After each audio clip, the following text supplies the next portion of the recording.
Hello Year 9. Today we are going to talk about scientific notation.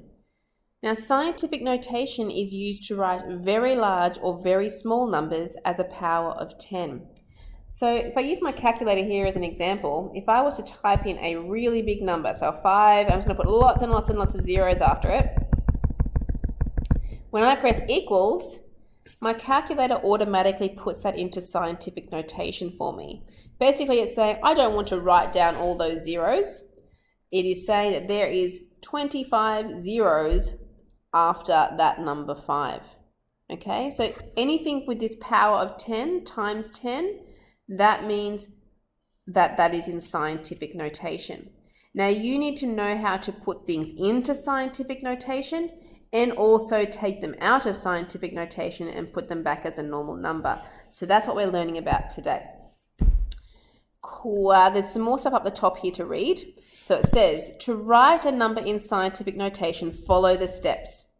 The first step is to place the decimal point right after the very first non-zero digit.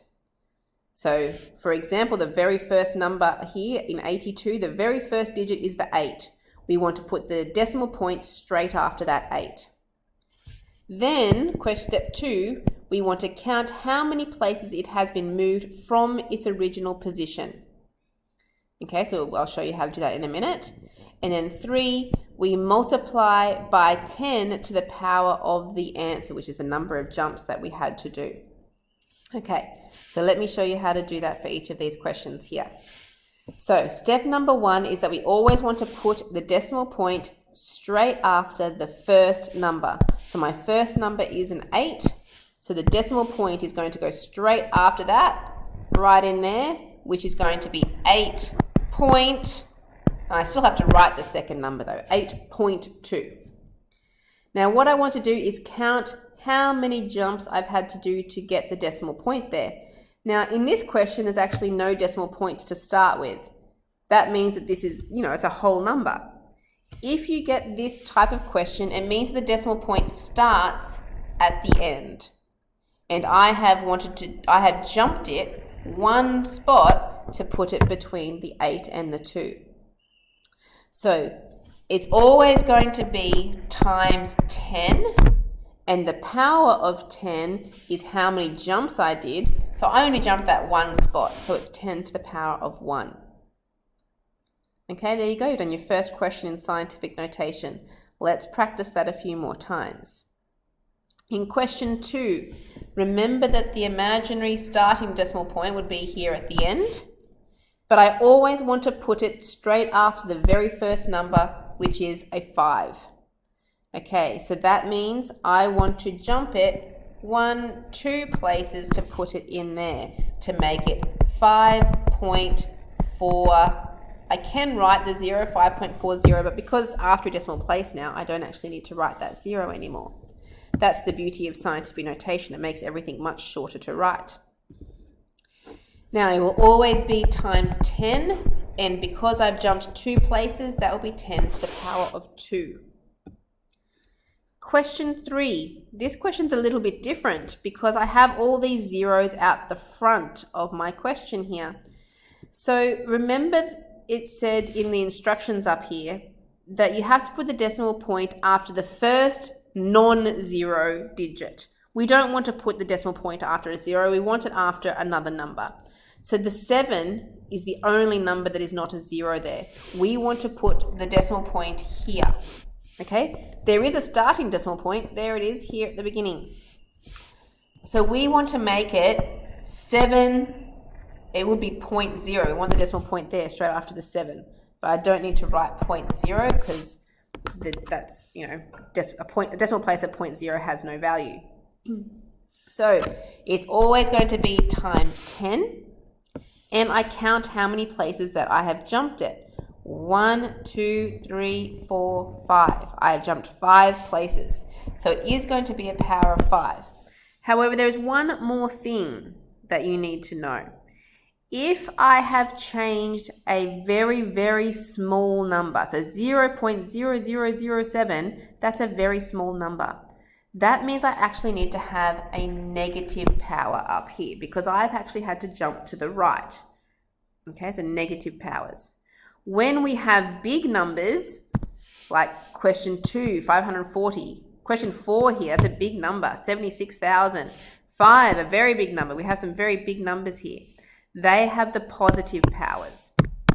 Okay, but very little numbers have negative powers. So anything less than 1, the starting number being less than 1, will have a negative power. Question 4. The decimal point would be here at the end. We want to put it after the first number, which is the 7. So 1, 2, 3, 4 jumps. So that will make it 7.61. I have to write the numbers that aren't zeros, but I don't need to write the zeros down there at the end. I times that by 10, and I did 1, 2, 3, 4 jumps, so it'd be 10 to the power of 4. It was a big number, so it's a positive 4. Question 5. The decimal point to start with would be at the end. I want to put it here after the 2, making it 2.79. Don't need to write the zeros. It will always be times 10, and I need to count the jumps. 1, 2, 3, 4, 5 jumps, so power of a positive 5 for a big number. Question 6 is a little number, so we're going to have a negative power for this one. I want to put the decimal point here between the 1 and the 9, straight after the first number. As I'm coming across, reading from left to right, the first number that is not a 0, I want to put the decimal point straight after that. So that will be 1.9. Will always be times 10, and I count the jumps. 1, 2, 3 jumps, so power of negative 3. Question 7. A big number, so the decimal point's here at the end. I want to put it after the first number, which is a 5, so it'll become 5.7 times 10, count the jumps. 1, 2, 3, 4 jumps, so power of 4. Question 8. This is a little number. We want to move the decimal point to be after the 6, that's the first number that's not a 0. So it'll be 6, no, we don't need a decimal point because there wasn't anything after that decimal point. 6 times 10, and we've gone 1, 2, 3, 4 jumps. So 10 to the power of negative 4. Question 9, looking for the first number that's not a 0, it's the 1. So the decimal point's going to go there between the 1 and the 5. 1.5 times 10. Count the jumps. 1, 2, 3, 4, 5. So it'll be a negative 5 because it's a small number. Question 10, looking for the first non-zero number. It's the 8, so straight after that for the decimal point. 8.17 times 10. Count the jumps. 1, 2, 3, 4. So 10 to the power of 4. Oop, don't forget the minus sign. Minus 4 for small numbers. Okay, so hopefully you're starting to get the hang of that. It's putting numbers into scientific notation. Because now we want to do the reverse. I'm giving you some questions in scientific notation and you have to put them back into a normal number, which is what we call standard notation. It means normal number, okay? So if it has a power of negative 2, it means I want to make this into a small decimal number. I need to jump the decimal point to the left, making it smaller. Now for this first question, the decimal point would be after this 7. So I want to do 2 jumps to the left. So I'm going to write the 7 here so I have some room to show what I'm doing. If the decimal point starts there, I need to do 1 jump over the 7 and I need to do a second jump. Because there's no number there to jump, I put a 0 there and my decimal point ends up right here. So I don't need that. I can get rid of the jumping part. So it becomes 0.07. Now we don't like to have a decimal point at the beginning, which means I put another 0 at the front. So 0.07. Now for some of these numbers, you'll be able to get your calculator to help with this. To type something in scientific notation, you type the 7, and down the bottom here you can see this times 10 to the X button. If you press that, you don't have to press a power button, you put the -2 straight after it and press equals, and it will turn that into the normal number for you. As long as it hasn't got too big a number for the power, it will do that. If it's a very big power, it won't. It will leave it in scientific notation. So let's try question 12. 9.7 times 10 to the -3. So I have a 9.7. I want to jump 3 places to the left. So 1, 2, 3. The decimal point ends there. And I want to put zeros in all those blank places there. So let's maybe write that again so you can see clearly the answer. It is 0.00. Don't write this decimal point again. It has been moved 0.097. You could use your calculator to check. Question 13. This time I have a positive power. That means that I want to do 2 jumps to the right. So I'm starting with 6.6 and I want to jump this way to the right. 1 jump over the 6. 2 jumps means I need a 0 in there.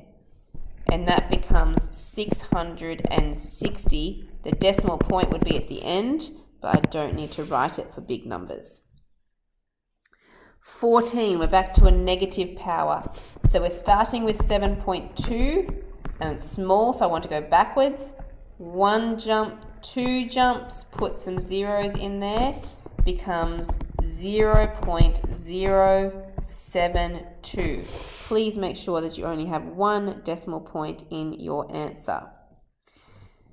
Question 15, 7 times 10 to the 0. If it is 10 to the 0, it means I jump 0 places. If I jump 0 places, then it means that I stay the same. So 7 is my answer. That's done.